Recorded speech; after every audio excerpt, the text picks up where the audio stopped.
Estamos en las 8 de la mañana y 35 minutos en toda la República Oriental del Uruguay. Señoras y señores, lo que anunciábamos desde ayer y es la charla con el doctor, profesor, doctor en ciencias físicas, el doctor Andrés Ozols. ¿Qué tal, doctor? Buenos días, gracias por atendernos. Bienvenido al Nuevo Tiempo. Sí, buenos días. Bueno, gracias a la oportunidad para poder difundir esto a la gente como una advertencia por los temas, las consecuencias de la salud. A ver, doctor, para que la gente le vaya quedando claro, ¿qué son las radiaciones electromagnéticas? Bueno, son las generadas por distintos sistemas tecnológicos. Uh-huh. Empecemos por las redes de distribución eléctrica, las torres de alta tensión, Uh-huh. la instalación eléctrica que tenemos en la casa, que queda a la altura lamentablemente de la cama. Uh-huh. Todos estos sistemas que trabajan a baja frecuencia en el sentido de que la variación del campo eléctrico y magnético ocurre a frecuencias de 50, 60 Hz, o sea, 50, 60 pulsaciones por segundo. Bien. ¿Qué son esas pulsaciones? Básicamente la variación del campo eléctrico o el campo magnético, que en realidad viajan siempre en forma conjunta. Es decir, si ahora tenemos una emisora de radio, Uh-huh. FM o AM, Sí. hay una oscilación o una variación de la carga desde la base de la emisora hasta el tope de la antena. Cuando oscila una carga, yo genero un campo electromagnético, o sea, una combinación del campo eléctrico y magnético. Sí. Y a partir de ahí se produce la emisión de una onda que puede viajar en el aire o en el vacío. Sí. Esa onda transporta una cantidad de energía y esa cantidad de energía la estamos recibiendo sobre nuestro cuerpo. Si ahora nosotros tenemos los sistemas de comunicación que son básicamente sin cable, sin fibra óptica, como fue hasta el 2019, Sí. el problema se agrava porque resulta que la transmisión de la señal que ocurre a frecuencias mucho más altas. Cuando hablamos de una FM hablamos generalmente de frecuencias, Baja. es decir, moduladas en frecuencias de megahertz. Así uno tenía los diales de la radio, usualmente donde uno decía estaba en los 94, no sé, .5 megahertz, etcétera, etcétera. Luego, cuando se avanzó con la tecnología, se empezaron sistemas en donde ya íbamos al rango no de millones de pulsaciones por segundo, sino miles de millones. Y entramos en el rango de los gigahertz. Claro. La gente que está habituada al tema de computación sabe los gigabytes. Un gigabyte básicamente son mil millones de hertz, de bytes uh-huh, de información. O sea que estamos hablando de una cifra con, digamos, con 9 ceros. Claro. Y ahora resulta que uno mira al microondas de la casa, si tiene un horno microondas, y dice la placa de atrás 2,40 y pico gigahertz. Eso significa 2.400 serían 2.400 millones de pulsaciones por segundo. ¿Qué te parece? Fíjense que pasamos de una baja frecuencia a frecuencias extremadamente altas. Bien. Y también tenemos los famosos routers en la casa que duplican esa frecuencia. O sea que ya estamos en el rango de casi de los 6.000 millones de pulsaciones por segundo. Bien, y ¿qué es lo que, de qué manera afecta? Porque estas frecuencias también salen de estas antenas de telefonía celular que pululan por lo menos por todo el mundo occidental, pululan y están permanentemente emitiendo señales que afectan nuestro cuerpo. ¿De qué manera lo afectan, doctor?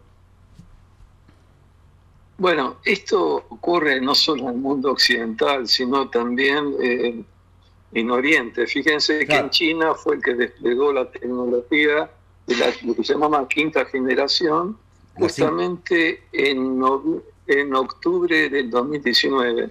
Y poco tiempo después, en febrero, se detecta en lo famoso, en Wuhan, donde se desplegó esa tecnología, el caso del famoso virus que hasta el día de hoy, y esto es fehaciente, no fue aislado en una parte del mundo. Exacto. Entonces, ¿qué es lo que ocurre?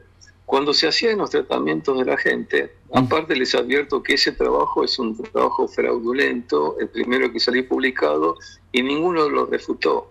El único que lo refutó fue el grupo de Stefan Lanka, en donde toda esa simulación de que hay un nuevo virus con un dato genómico se basa en lo que se llama información in silico, o sea, en la base de datos. Claro. Inventaron un virus hablando de un genoma determinado, pero yo puedo generar una enfermedad febril o unos síntomas febriles simplemente irradiando con radiación electromagnética. Claro. Si usted está expuesto mucho tiempo a esta radiación, como ocurre no solo en la casa, sino saliendo fuera de la casa, sí, nos estamos inmersos en un mar de radiaciones, donde están las radiaciones de baja frecuencia de las líneas de transmisión eléctrica, sí, como las de alta frecuencia del sistema de comunicaciones, sumado con el FM, el AM, etcétera. Pero hay una población, una polución ambiental electromagnética que nadie toma en cuenta. Claro. A tal punto que solo en 4 décadas, y esto publicado por la revista Lancet, que es como algo así como el evangelio de la medicina, sí, publica que solamente en el rango de 1 gigahertz en 40 años, que abarcaba hasta el 2010, sí, desde la década del 80, aumentó en el rango de 1 gigahertz esa radiación en potencia 1 trillón de veces. ¿Qué te parece? 1 trillón de veces. ¿Qué es 1 trillón? Es decir, es 1 millón por 1 millón por 1 millón. O sea que es un 1 seguido de 18 ceros. ¿Qué te parece? Es decir, ya estamos hablando. Entonces uno se preguntaría, ¿eso no produce daño? Sí, hay evidencia tremenda, porque faltan los últimos 15 años. ¿Cuánto aumentó esa radiación en ese rango o en rangos superiores? Entonces, ¿qué es lo que ocurre? Lo primero que ocurre es lo que se llama sensibilidad electromagnética. Es decir, esto se percibe como un síntoma febril, un daño al sistema neurológico, la persona está desorientada, tiene fatiga crónica, tiene zumbidos en los oídos, tinnitus, tiene una fibromialgia, o sea, dolores neurológicos no específicos, problemas en la visión, tiene cansancio crónico, desgano, falta de energía, no puede dormir bien, tiene trastornos de sueño, se levanta siempre fatigado, y eso se debe no solo, obviamente que hay otros factores que son la alimentación, la intoxicación del agua, claro, del aire, de los alimentos que tenemos, obviamente. Este es un factor electromagnético que potencia todos estos efectos, lo potencia. Claro. Y es algo que justamente no fue observado. Lo segundo que ocurre en forma inmediata es la inflamación de los endotelios. El endotelio es la capa de células que reviste todos los vasos sanguíneos de nuestro sistema cardiovascular. ¿Qué significa eso? Que la capa interna de esa tubería que conduce la sangre se inflama. Cuando se inflama, la luz de paso de la sangre, por donde pasan los glóbulos rojos y los demás componentes de la sangre, se va estrechando. Al estrecharse, hipertensión, aumenta la presión sanguínea. Exacto. Claro, la tensión arterial. Claro. Y por otra parte ocurre otro fenómeno, que es el del efecto Rouleau, que es que los glóbulos rojos se apelmazan entre sí. ¿Por qué? Nosotros somos seres eléctricos conductores de la electricidad. Sí. Además, el corazón es la bomba electromagnética más potente que tenemos en el cuerpo. Y el efecto Rouleau, como la sangre de la hemoglobina contiene un núcleo de hierro, es conductora eléctrica. Por eso podemos hacer electrocardiogramas y también se hacen encefalogramas, que son de tensiones más bajas. Sí. Entonces, ¿qué pasa? Cuando yo estoy sometido a este campo externo, que no es el natural, hay campos naturales, lo que ocurre es que los glóbulos rojos se pegotean entre sí. Cuando ocurre eso, baja la saturación de oxígeno. O sea, nos falta aire. Ajá. ¿Y qué ocurrió en la última enfermedad? Problema de saturación de oxígeno. Claro. Se estaban apelmazando glóbulos rojos formando una especie de perlas. Entonces, ¿qué pasa? Entre el efecto de que el vaso sanguíneo se achicó se están pegoteando los glóbulos rojos, y esto se puede ver con una ecografía. El año pasado salió una publicación de un especialista en ecografía donde mostraba cómo después de 5 minutos de exposición a una persona que no fue vacunada con ningún tipo de vacunas, exponiendo el celular a algunos centímetros de una vena de la rodilla, empezaba a verse los trombos en la rodilla. Es decir, se puede ver en forma directa el efecto Rouleau en el vaso sanguíneo, aparte de lo que yo les dije, la inflamación endotelial. Claro. Eso también me lo explicó muy bien el doctor Ferracani, que es un cirujano cardiovascular que tuvo que salir de Uruguay a causa de que había denunciado este problema. Ferracani, junto con el coronel Puñales, estuvo en riesgo de vida. Bueno, el coronel Puñales fue asesinado. Es un coronel que denunció esto en Uruguay. ¿Qué te parece? Y Ferracani, como cirujano cardiovascular, tuvo que huir con la amenaza de muerte. Y hay un fiscal interveniente en Uruguay que también se asustó. Sí, claro. Porque el problema es que este daño cardiológico genera también aceleración cardíaca. Si usted no tiene suficiente oxigenación de la sangre, va a tener baja saturación de oxígeno, va a tener trastornos cardiovasculares que están ya viendo en chicos jóvenes que hacen deportes que no han sido inoculados. Claro. Es decir, se puede generar un cuadro inflamatorio hasta en las articulaciones, dificultades para el movimiento, dificultades para vivir en un centro urbano donde hay mucha densidad de antenas. Sí, claro. Hay gente que cuando viene de visita de una zona donde no hay tantas antenas, una zona más de tipo rural, al centro, a Buenos Aires, no lo soporta. No lo soporta porque tiene un dolor de cabeza, un síntoma febril y un malestar en general tan grande que se contrasta. Es decir, esto se ve biológicamente, pero hay parámetros que lo miden, como lo que yo dije. Claro. Entonces, ¿qué pasa? Presión arterial, saturación de oxígeno, síntomas febril, cansancio crónico, no son cosas psicológicas. Es más, es tan grave la situación que, por ejemplo, el año pasado en la provincia de San Luis, que es vecina a Chile, en la plaza de San Luis, un lugar muy transitado, de un día a otro, en una noche, mueren en vuelo muchas aves. Caen muertas. ¿Qué tenían las aves? No es un problema de intoxicación por algún químico o a un pesticida, no. Tenían un derrame cerebral. ¿Por qué? Es muy simple. La unidad biológica, el ave, es mucho más chica su cerebro que nuestro cerebro. Entonces imagínense que sus vasos capilares, los que conectan el sistema circulatorio con los pulmones y en particular con el cerebro, son más chiquititos. Entonces si hay una inflamación, hay un efecto Rouleau, le estoy produciendo un derrame cerebral, lo estoy matando en vuelo. Claro. Esto ha ocurrido también en México, en Nuevo México, hace un par de años, que murieron aves a medida que iban desplegando toda esta tecnología de comunicación inalámbrica. También ha ocurrido en Noruega con muertes de aves. Noruega, que no tiene una densidad de población, yo creo que tiene la misma población que Uruguay. Sí. Sin embargo, han desplegado la tecnología 5G y a partir del momento siguiente, el evento, ven que hay aves muertas sin ningún tipo de signo de intoxicación, gaviotas de la especie que está, vive ahí, pero por miles, con derrames cerebrales. Entonces, no es un efecto psicológico como generalmente los psiquiatras tratan a estas personas que tienen lo que llamamos hipersensibilidad. Sí. Ya los suecos lo denunciaron hace tiempo en 2 estudios diferentes, hechos entre el año 97 y 2007 y del 2009 hasta el 98. Donde hay otro síntoma, o mejor dicho, de enfermedad muy grave. Está ocurriendo con más incidencia a nivel mundial. Entonces se hace la correlación con un método estadístico, que es el que usa en medicina, que es el de Bratton Hill, en donde establece con gente que tiene ya el diagnóstico de cáncer cerebral y se le hace una encuesta. Sí. En donde se pregunta, ¿qué frecuencia usa el celular? ¿Cuántas horas al día? Usualmente nosotros usamos bastante al día, en forma inalámbrica. yo trabajo con la computadora conectada a fibra óptica, con lo cual amortiguo eso. Y cuando yo me estoy comunicando con usted, tengo el teléfono con el parlante en voz alta, claro, y trato de apartar mi cara lo que más puedo del celular. Claro. ¿Qué es lo que ocurre? Estos cánceres se generan por la dosis de energía que recibimos. O sea, dosis se mide en unas unidades de potencia por centímetro cuadrado de piel. Entonces, nos estamos irradiando.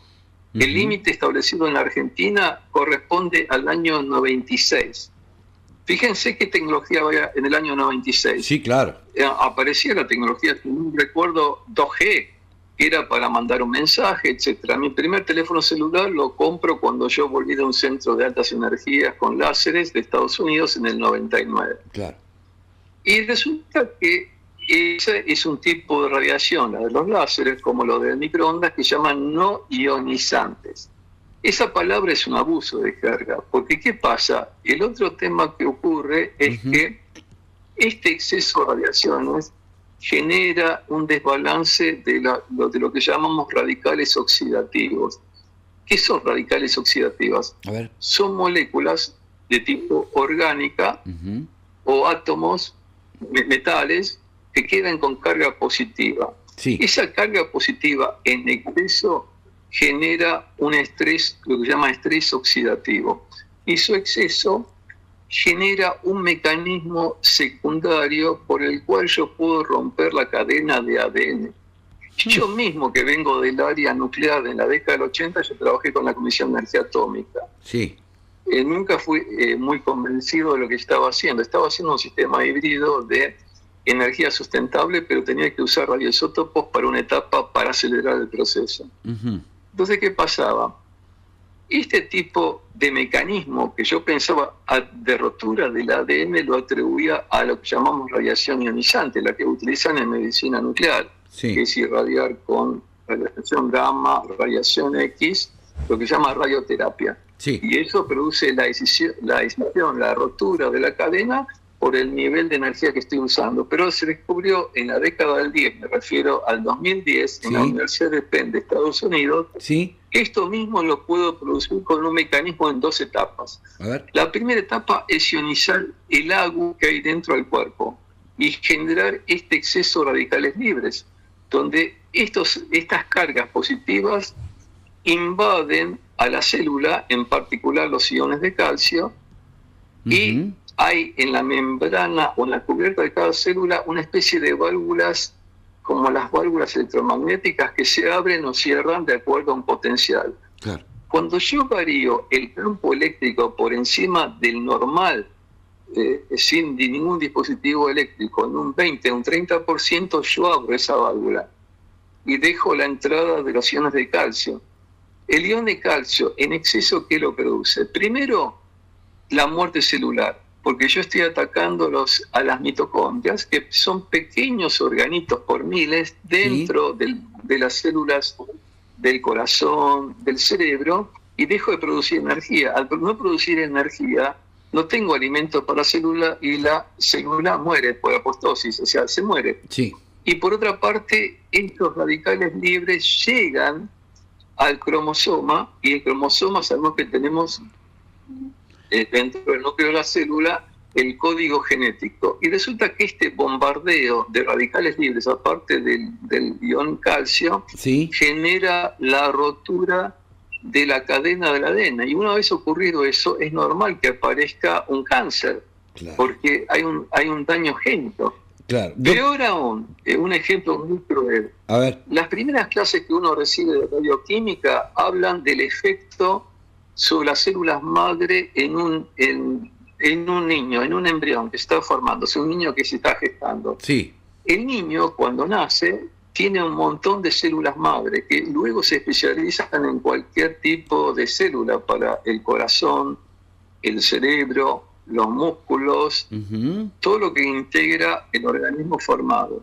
Y al atacarlo con radiación, lo que estoy produciendo es el daño génico de entrada. Claro. Estoy haciendo que esas células que dan origen a otro ya tengan un defecto. ¿Y qué ocurre? Cuando vemos una madre... No, doctor. Una madre embarazada. Lo que es importante, sí. es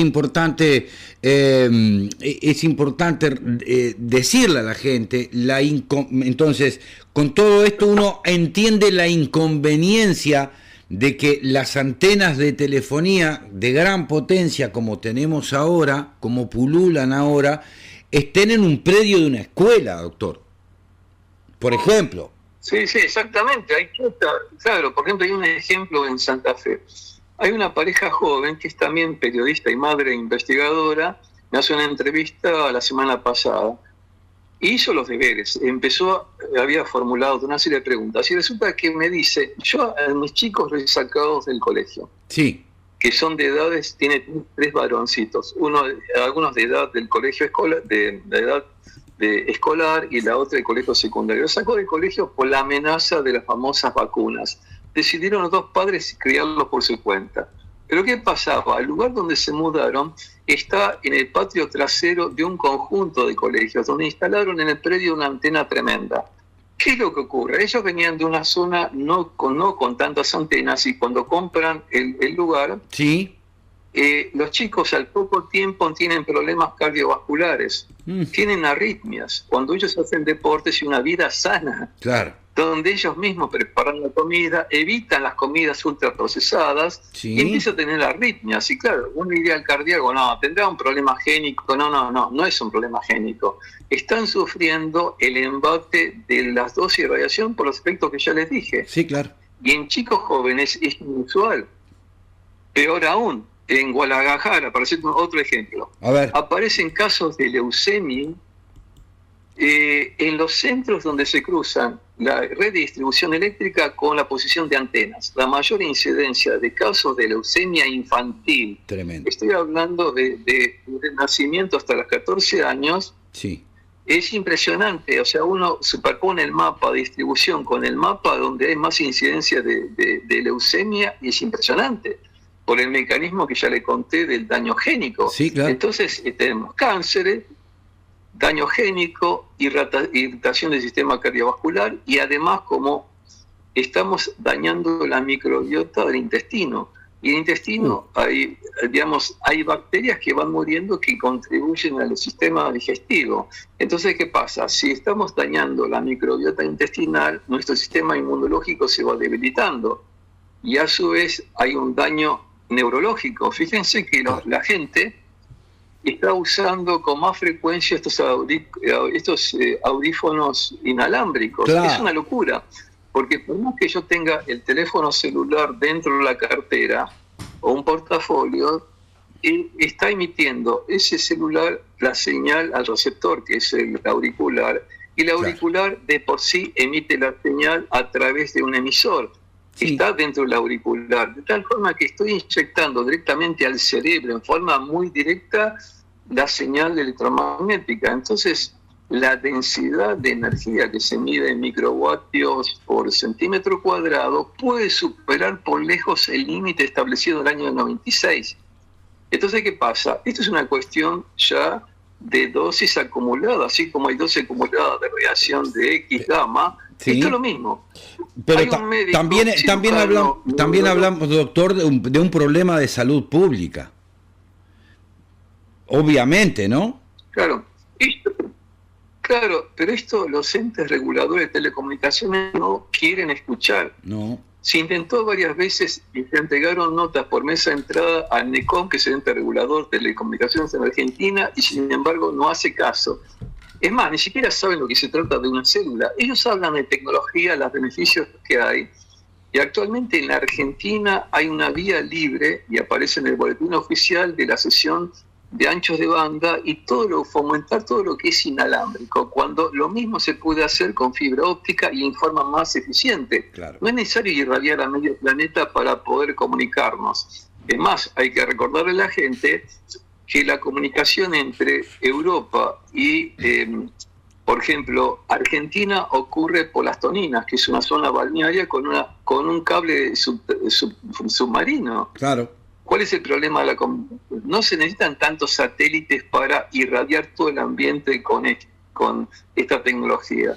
Las empresas más grandes como Google la de Starlink, Alibaba, etcétera, tienen planificado lanzar microsatélites, que son satélites del tamaño de una cafetera, dentro de un mismo lanzamiento, que tienen que estar a baja órbita para poder establecer los enlaces inalámbricos por toda la zona. Tremendo. Pero eso tiene un costo en la salud impresionante y la palabra salud no aparece en ningún manual tecnológico. Yo he tomado cursos del 6G, de todas las tecnologías que vienen para saber cuál es el lenguaje del enemigo. El enemigo, para decirlo de una forma, lo único que habla de las ventajas económicas y tecnológicas, pero en ningún momento, en ningún manual, en ninguna conferencia se habla tecnológica, se habla del tema salud. La palabra salud no existe. Exacto. No existe. Recientemente, la semana pasada, hubo un congreso en Córdoba donde hablaban todos los beneficios de la tecnología inalámbrica. Claro, es un gran negocio, es indudable, pero acá surge la duda. Los gobiernos no han permitido esto, sí, los gobiernos, como lo he dicho, lo permiten este despliegue en forma desmedida. Y ocurre lo mismo en Estados Unidos, donde la gente en pequeños vecindarios, donde hay poca densidad de población, se está quejando de que hay antenas de 30 pies de altura puestas enfrente de su casa y nadie le da permiso para hacerlo. No consultan a los vecinos. Los vecinos están cansados de protestar porque sienten cada vez mal. Y esas propiedades emplazadas frente a esas antenas cada vez van a valer menos, obviamente. Van a cotizar menos. A mí me han preguntado en provincias como en Córdoba, Andrés, yo puedo comprar un terreno nuevo, muy amplio en tal zona, pero me sacan la foto, pero ahí tenés una antena enfrente, por eso el terreno no vale nada. Claro. ¿Se acuerdan que en una época, si uno tenía una casa debajo de una torre de alta tensión, nadie quería vivir ahí? Claro. Porque va a tener un malestar crónico tremendo. Yo hablé de frecuencias, pero acá hay una cosa que es fundamental. ¿Por qué producen daño? No es el hecho de la alta frecuencia, es el daño de las bajas frecuencias. Cuando ustedes tienen una unidad de Wi-Fi, un router en su casa, la pulsación dentro de las normas comunes genera una pulsación de 10 Hz, que son 10 pulsaciones por segundo. Esas pulsaciones tienen un orden de intensidad que puede llegar a ser, y escuchen bien, hasta 10 millones de veces por encima de la onda portadora. Eso es lo que produce daño, porque la célula no puede responder a esa velocidad de los miles de millones de pulsaciones por segundo, pero sí puede responder una pulsación que va de los 10 Hz, 10 pulsaciones por segundo, hasta los 3000 pulsaciones por segundo, porque le da tiempo de respuesta. Claro. Esto es como comparar una cosa muy tonta. Yo escucho un mosquito que me está molestando la noche. Está zumbando al oído. Y digo, ¿dónde está? Y de repente aparece un Mike Tyson que me da una trompada tremenda, que es mucho más molesta que el zumbido del mosquito, que supera 10 millones de veces lo que me hace el mosquito, porque me deja noqueado. Eso es lo que ocurre con la célula. Tremendo. La célula responde, y estos son trabajos muy buenos de un doctor en bioingeniería griego, donde yo con el doctor Tusset analizamos el trabajo, conseguimos el libro completo. Lamentablemente Tusset falleció casi hace un mes, era el referente acá en Latinoamérica, y eso es lo que produce daño.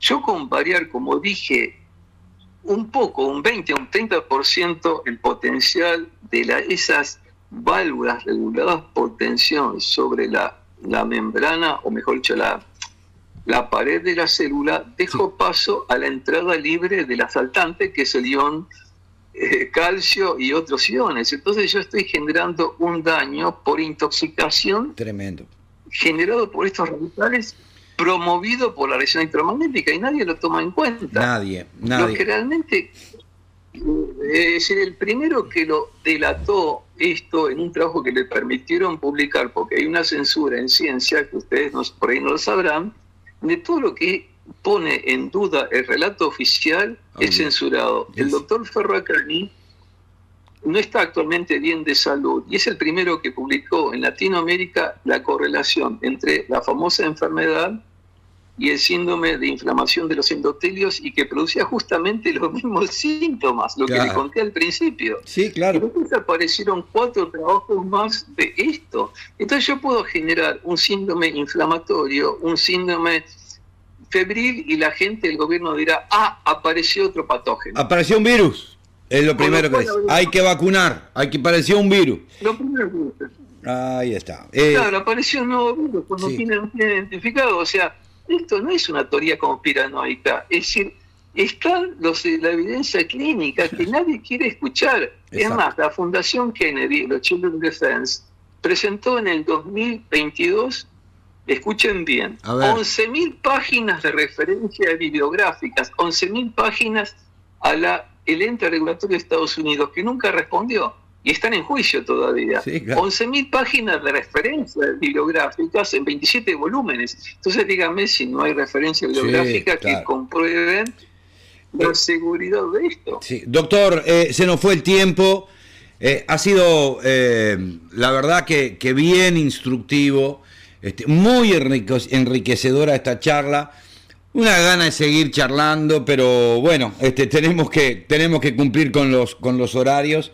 Pero si usted me permite, vamos a volver a golpear la puerta para seguir conociendo todo lo que usted tiene para contarnos sobre cuánto nos están afectando la salud estas radiaciones electromagnéticas que estamos 24/7 recibiendo. Yo le agradezco muchísimo su disposición y bueno, queda para cualquier momento volver a continuar con esta clase que nos ha dado, ¿no? Muchísimas gracias, doctor.